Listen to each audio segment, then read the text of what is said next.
Currently we have a Waters 996 PDA connected to our triple quad, and if you want to edit how the PDA scans, or if you want to turn it off entirely, what you have to do is create an inlet file that does that for you. So right now I have, for example, a inlet file titled UVviz that will do a UVviz scan, and I can edit those parameters by right-clicking on that cell and clicking on Edit. That brings up this inlet method window. So after a second it will detect the UVviz and show that it's ready to go. If I click on the Waters 996 window here, I can see what my settings are. Right now I have it scanning from 240 to 800 nanometers.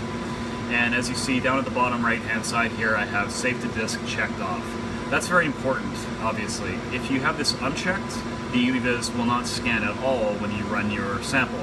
If you have it checked, it will do the scan that you have set up here. So if I close this one here and I go and look at my UV off method, you can see that on the 996 PDA I have that unchecked. I have all these parameters up here, but they don't matter because I'm not saving it at all to disk. Now if I start the run by selecting that sample and clicking play,